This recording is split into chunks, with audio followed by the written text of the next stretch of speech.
Assalamualaikum warahmatullahi wabarakatuh. Kami dari kelompok 3 mata kuliah pengantar ilmu pemerintahan Universitas Bengkulu Fakultas Ilmu Sosial dan Ilmu Politik jurusan Administrasi Publik kelas B akan membacakan materi yang akan disampaikan oleh kelompok kami, yaitu filsafat pemerintahan dan etika pemerintahan.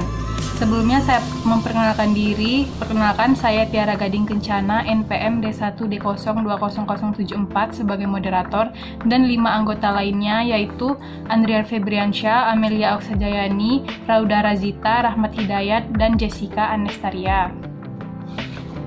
Baiklah, langsung saja masuk ke bab A, yaitu latar belakang yang akan disampaikan oleh Andrian Febriansyah. Kepada Andrian, saya persilakan.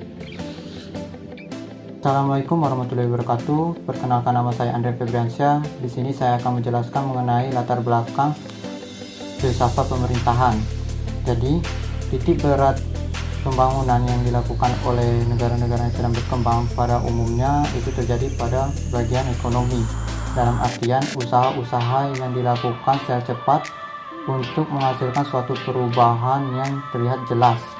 Manajemen pendidikan dan pelatihan mengabdikan diri untuk melakukan seluruh pembangunan tersebut, tetapi akan mengakibat pendangkalan ilmu-ilmu pengetahuan. Dan salah satu cara untuk mengatasi hal tersebut, maka kita harus mengenali buah pikir orang-orang besar, yaitu tentang filsafat pemerintahan. Baiklah, terima kasih kepada Andrian. Selanjutnya, B. Pengertian filsafat yang akan disampaikan kembali oleh Andrian. Kepada Andrian, saya persilakan. Untuk pengertian filsafat, dalam bahasa Inggris yang artinya filosofi, dalam bahasa Latin philosophia, dan dalam bahasa ilmiah filsafat adalah ilmu-ilmu yang membantu manusia untuk mampu meningkatkan rasa rasional dan pertanggungjawaban. Filsafat terdiri dari berbagai macam. Yang pertama, filsafat klasik. Tali Zuduhandraha mengungkapkan bahwa soal pertama yang dikemukakan dalam filsafat adalah terjadi dari zat dan apa hakikat segala sesuatu. Jawabannya berbeda-beda menurut para filsuf yang membahasnya. Saat ini kemudian dimasukkan dalam bagian filsafat yang disebut ontologi. Yang kedua adalah filsafat abad pertengahan. Filsafat ini bisa juga disebut sebagai Dark Age yang terbentang dari tahun 476 sampai 1000 Masehi. Yang ketiga adalah filsafat modern. Filsafat modern ini adalah produk reorientasi dari filsafat Yunani Romawi. Yang berikutnya adalah filsafat dewasa. Filsafat dewasa ini memiliki 2 ciri, yaitu yang pertama, filsafat ini bersifat akademik, dan yang kedua bersifat praktik. Dan yang berikutnya, filsafat pemerintahan. Menurut Tali Zuduhandraha mengungkapkan bahwa filsafat pemerintahan berisi metafisika, berisi tentang manusia, berisi tentang kependudukan, masyarakat, bangsa, negara, kemudian pemerintahan. Dan filsafat berikutnya adalah filsafat ilmu pemerintahan, yaitu filsafat yang berisi tentang ilmu yang memfokuskan tentang ilmu-ilmu pemerintahan. Mungkin itu saja yang dapat saya sampaikan. Terima kasih. Baiklah, selanjutnya C. Filsafat pemerintahan yang akan disampaikan oleh saya sendiri. Tali Zuduhandraha mengemukakan bahwa filsafat pemerintahan berisi metafisika, filsafat tentang manusia, filsafat kependudukan, filsafat tentang masyarakat, filsafat tentang bangsa, filsafat tentang negara, kemudian filsafat tentang pemerintahan. Jika pemerintahan dipandang sebagai bagian integral kegiatan politik dan ilmu pemerintahan dipandang sebagai bagian dari ilmu politik dalam arti luas, maka filsafat pemerintahan dapat dipelajari sebagai bagian dari filsafat politik. Pada awal perkembangannya, ilmu pemerintahan di Eropa dianggap identik dengan public administration di Amerika. Jika pemerintahan dianggap identik dengan administrasi, maka filsafat pemerintahan dapat dipahami sebagai disiplin yang identik dengan filsafat administrasi publik. Di Indonesia, administrasi dibedakan dengan pemerintahan. Isi filsafat administrasi karangan Sondang V. Siagian tahun 1985 tidak lain adalah buah pemikiran para ahli dari dulu sampai saat itu tentang administrasi dan manajemen yang terdapat juga dalam buku-buku manajemen lainnya yang judulnya tidak berlabel filsafat. Gejala pemerintahan dianggap sebagai akibat atau dampak seperangkat sebab dalam hubungan kausal. Hubungan kausal ini dikendalikan oleh seperangkat hukum yang oleh Lippmann diberi nama ius natural yang dalam wacana filsafat Indonesia disebut hakikat. Jadi pokok bahasan filsafat pemerintahan berkisar sekitar pertanyaan-pertanyaan tentang hakikat pemerintahan, metodologi yang dapat digunakan untuk menemukan hakikat tersebut, dan hubungan antara hakikat dengan gejala pemerintahan. Baiklah, selanjutnya D. Filsafat Ilmu Pemerintahan yang akan disampaikan oleh Jessica Anestaria. Kepada Jessica, saya persilakan. Dari penjelasan rekam saya mengenai filsafat pemerintahan, sekarang kita akan masuk ke dalam filsafat ilmu pemerintahan. Sebelum kita membahas tentang filsafat ilmu pemerintahan, kita pahami dulu apa itu filsafat ilmu. Filsafat ilmu adalah bagian dari filsafat itu sendiri yang membahas tentang masalah-masalah kebenaran, logika, dan teori pengetahuan yang disebut dengan epistemologi, yang meliputi empirisme, rasionalisme, fenomenologi dalam teori pengetahuan. Secara ruang lingkup yang kecil, ilmu filsafat itu merupakan sekumpulan sikap kritis, otoritis yang dapat melakukan pemecahan masalah dalam mencari kebenaran. Itu yang dimaksud dengan filsafat ilmu, mencari kebenaran. Nah, apa sih filsafat ilmu pemerintahan sendiri? Filsafat ilmu pemerintahan adalah bagian dari filsafat yang khususnya memikirkan ilmu pemerintahan. Menurut beberapa ahli seperti Van Braam, terus Esura Sumantri, Van Paulsen, ilmu pemerintahan itu dapat didefinisikan sebagai pemikiran tentang hakikat ilmu pemerintahan, di mana hakikat itu terbagi menjadi 4. Pertama, syariat, terlikat, makrifat, dan hakikat. Gini, dalam putaran filsafat ilmu pemerintahan, jika mikrokosmos ini dianggap dapat bersatu dengan makrokosmos, maka tingkat hakikat ilmu pemerintahan itu dapat dikatakan berhasil. Itulah mengapa filsafat ilmu pemerintahan itu sangat dibutuhkan untuk dapat mencapai tujuan yang diinginkan. Sekali lagi, filsafat ilmu pemerintahan adalah bagian dari filsafat yang khususnya memikirkan ilmu pemerintahan. Begitu. Baiklah, terima kasih kepada Jessica. Selanjutnya E. Hubungan filsafat dengan ilmu pemerintahan yang akan disampaikan oleh Rahmat Hidayat. Kepada Rahmat, saya persilakan. Terima kasih pada moderator. Saya akan membahas hubungan filsafat dengan ilmu pemerintahan. Menurut Meriam Budiarjo, dalam pandangan filosof Yunani kuno, filsafat pemerintahan mencakup dan erat hubungan dengan filosofi atau etika. Etika membahas persoalan-persoalan yang menyangkut norma-norma baik atau buruknya, seperti tindakan apa yang boleh dinamakan adil atau tidak adil. Adanya hubungan erat antara ilmu pemerintahan dengan filsafat. Contohnya adalah begitu banyak para filosof yang sekaligus menulis tentang masalah pemerintahan. Plato dan Aristoteles mencoba menggambarkan bagaimana baiknya negara yang ideal. Tetapi sebaliknya, Nicola Machiavelli menyampaikan gagasan pemisah antara pemerintahan dan moral. Itu saja yang bisa saya sampaikan. Saya kembalikan kepada moderator. Baiklah, terima kasih kepada Rahmat. Selanjutnya, F. Perkembangan filsafat pemerintahan yang akan disampaikan oleh saya sendiri. Sebagaimana telah diuraikan dalam bagian-bagian sebelumnya, Plato dan Aristoteles merupakan filosof besar yang gagasan pemikirannya dijadikan pijakan utama bagi pemikiran filosof-filosof selanjutnya dalam memandang negara, kekuasaan, hukum, bahkan pemerintahan. Pemikiran Plato dan Aristoteles tentang politik merupakan pijakan bagi pemikir-pemikir politik di negara-negara di dunia umumnya, khususnya bagi negara-negara yang menganut sistem monarki, aristokrasi, dan juga demokrasi dalam penyelenggaraan pemerintahannya. Menurut Aristoteles, jika pemerintahan dikuasai oleh beberapa orang dan bertujuan baik demi kepentingan umum, maka bentuk negara itu adalah aristokrasi. Penyimpangan terhadap bentuk negara ini disebut oligarki, yaitu kekuasaan pada beberapa orang dan bukan untuk kesejahteraan dan kebaikan bersama, tetapi untuk mereka yang berkuasa saja.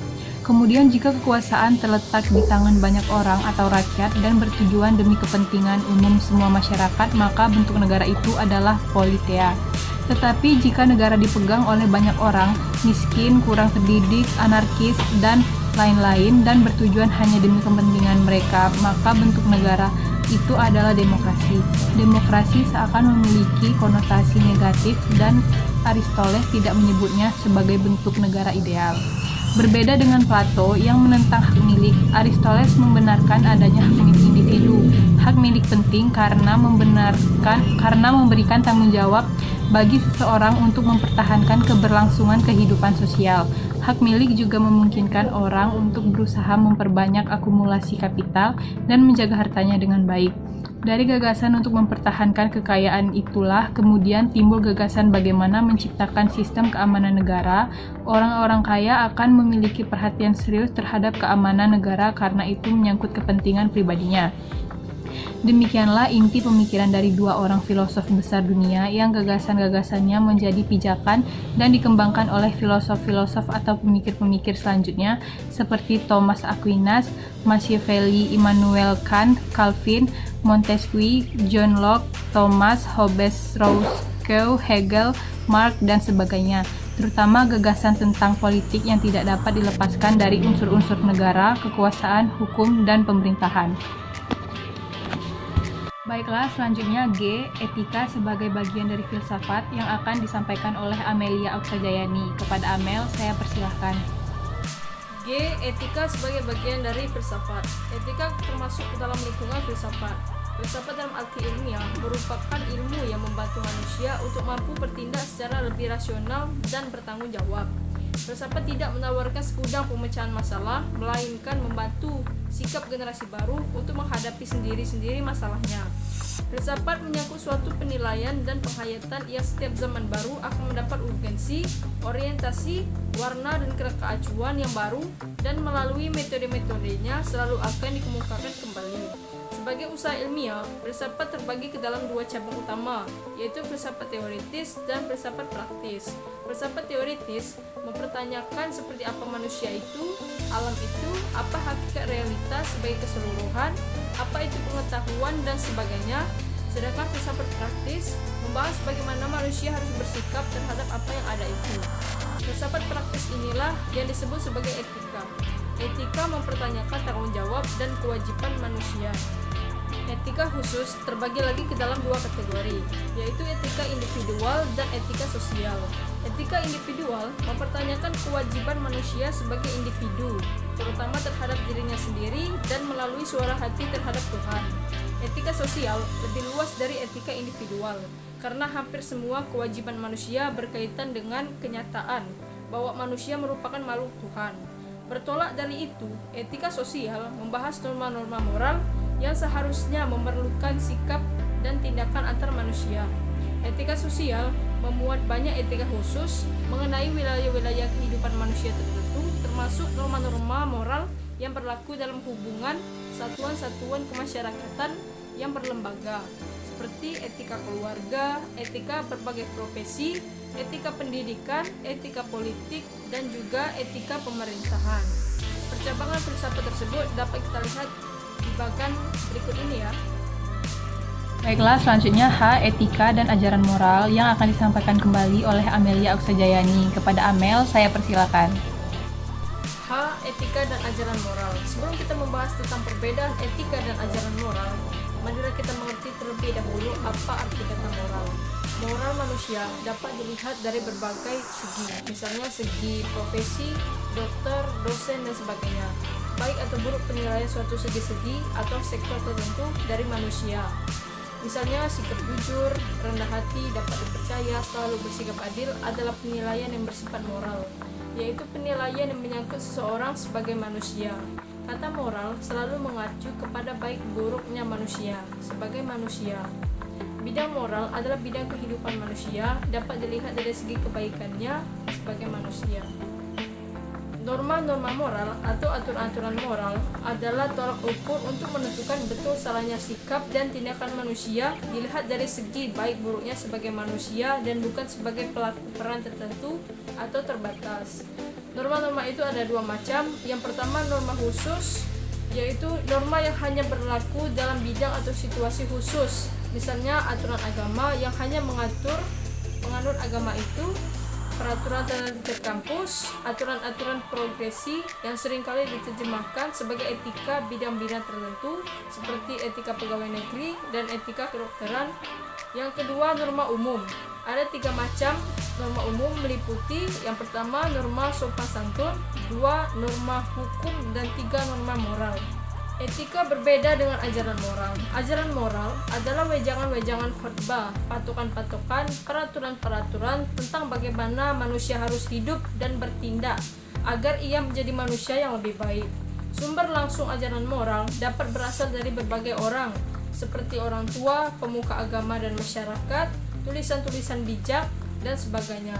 Sumber ajaran tersebut dapat berasal dari agama, ideologi, tradisi, atau adat istiadat. Etika bukan suatu sumber tambahan bagi ajaran moral, melainkan filsafat atau pemikiran kritis yang mendasar dari ajaran-ajaran dan pandangan-pandangan moral. Etika adalah sebuah ilmu, bukan sebuah ajaran. Jadi etika dan ajaran moral tidak berada dalam tingkat yang sama. Yang mengatakan bagaimana kita harus hidup bukan etika, tetapi ajaran moral. Etika mau mengerti mengapa kita mengikuti ajaran moral tersebut dan bagaimana kita dapat mengambil sikap yang bertanggung jawab dengan berbagai ajaran moral yang ada. Perbedaan tersebut juga disebutkan oleh beberapa ahli, seperti Robert E. Denton, Jr., yang mengatakan, "There is an important distinction between the terms moral and ethic. Moral are the collective custom and practice of a culture. Ethics are the norms, principles, or standard upon which to evaluate moral." William K. Frankena yang dikutip oleh Franz Magnus Susono mengemukakan hal yang sama, bahwa etika-etik adalah salah satu cabang filsafat yang berkenaan dengan moralitas beserta persoalan-persoalan dan pembenaran-pembenaran. Moralitas merupakan salah satu instrumen kemasyarakatan sebagai penuntun tindakan, action guide untuk segala pola tingkah laku. Sedangkan norma adalah peraturan beserta sanksi-sanksinya. Menurut Franz Magnus Susono, secara epistemologis, etika dan moral memiliki kemiripan arti. Etika berasal dari bahasa Yunani, ethos, yang artinya kebiasaan atau watak. Sedangkan moral berasal dari bahasa Latin, mos, yang artinya cara hidup atau kebiasaan. Namun, sejalan dengan perkembangan ilmu, ada pergeseran arti yang kemudian membedakan keduanya. Etika dipandang sebagai bagian filsafat yang mempelajari tentang nilai-nilai baik dan buruknya Deleuze bahkan secara eksplisit menyatakan bahwa etika merupakan ilmu pengetahuan tentang kesusilaan atau moral. Menurut A.W. Wijaya, etika adalah sistem prinsip-prinsip moral tentang baik dan buruk terhadap tindakan dan atau perilaku. Etika dapat berasal dari dalam diri sendiri atau hati nurani yang timbul bukan karena keterpaksaan, tetapi didasarkan pada etos dan spirit, jiwa dan semangat. Selain itu, juga dapat berasal dari luar diri, menyenangkan orang lain, timbul karena keterpaksaan didasarkan pada norma, kaidah, dan ketentuan. Jadi, etika memiliki kekurangan sekaligus kelebihan dari ajaran moral. Kekurangannya karena etika tidak berwenang untuk menetapkan apa yang boleh kita lakukan dan apa yang tidak.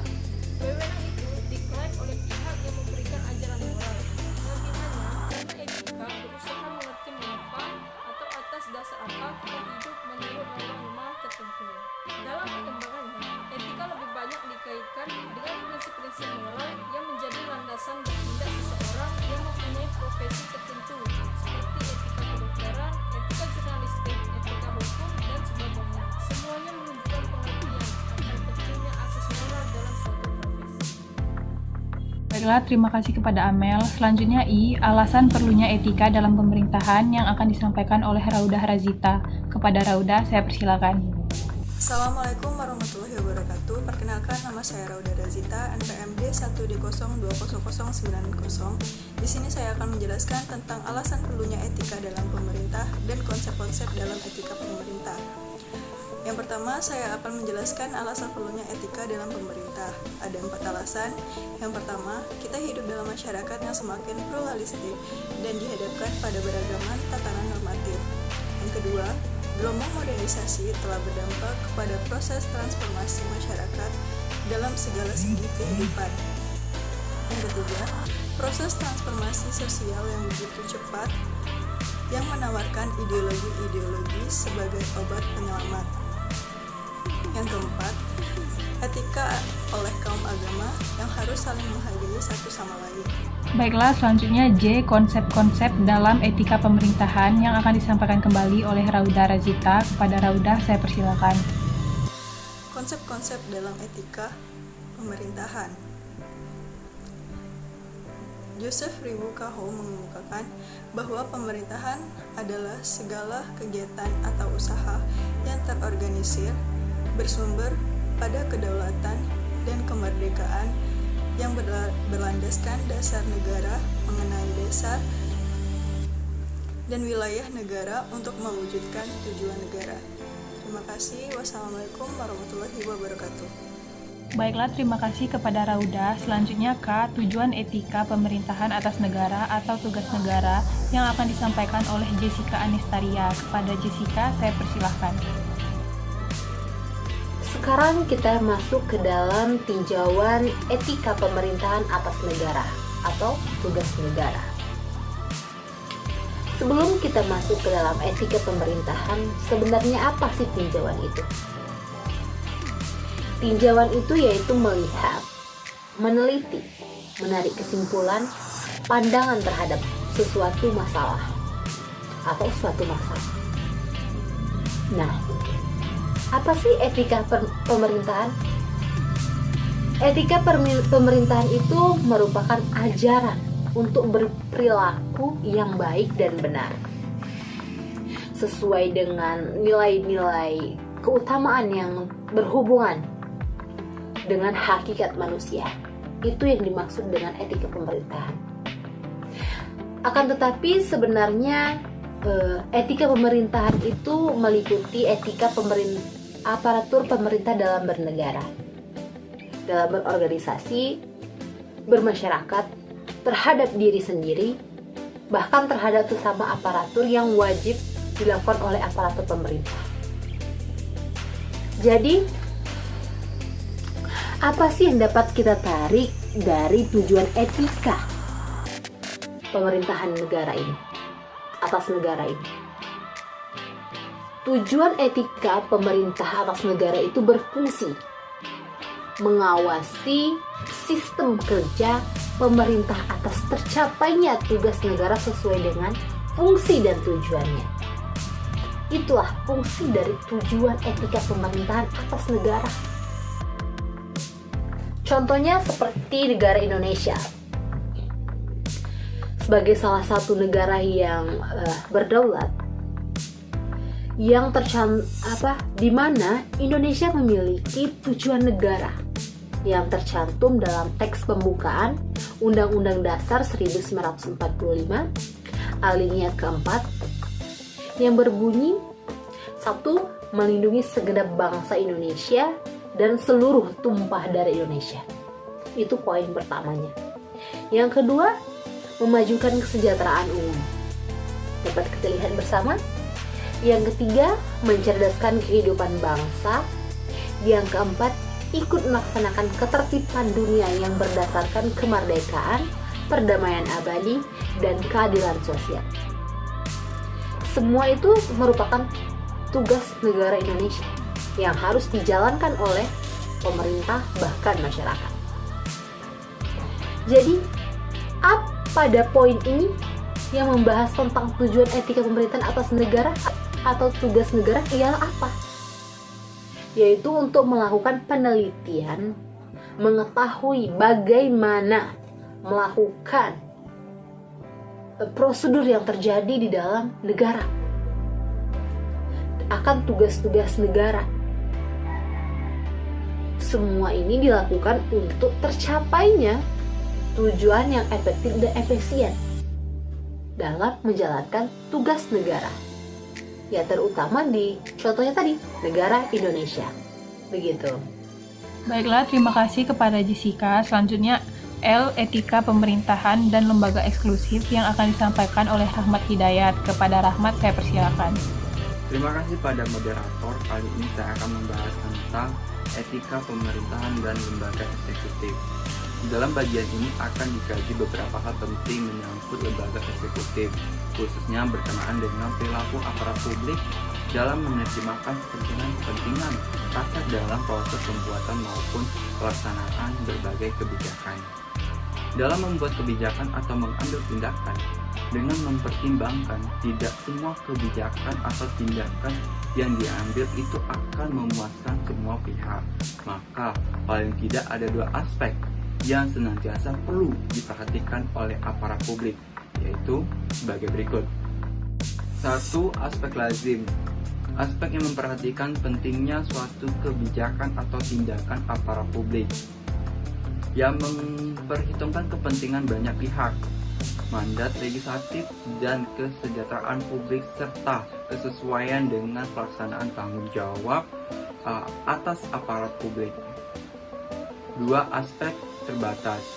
Aspek yang berkenaan dengan organisasi publik yang melaksanakan kebijakan, antara lain mengenai siapa yang bertanggung jawab atas pelaksanaan berbagai tugas yang diembankan kepada organisasi, kualifikasi staf yang akan terlihat di dalamnya, komitmen dan integritas organisasi dan sebagainya.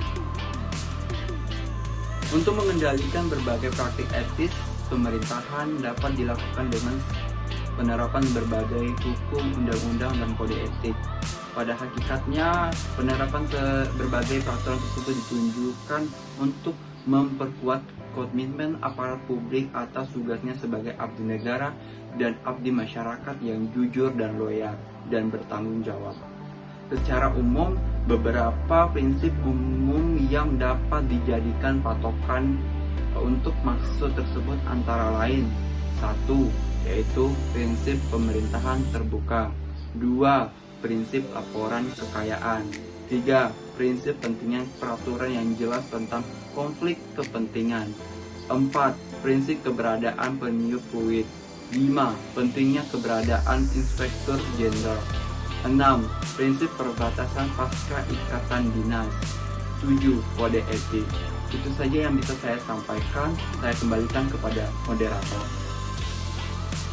Baiklah, mungkin itu saja yang kelompok kami dapat sampaikan. Lebih dan kurang kami meminta maaf. Wassalamualaikum warahmatullahi wabarakatuh.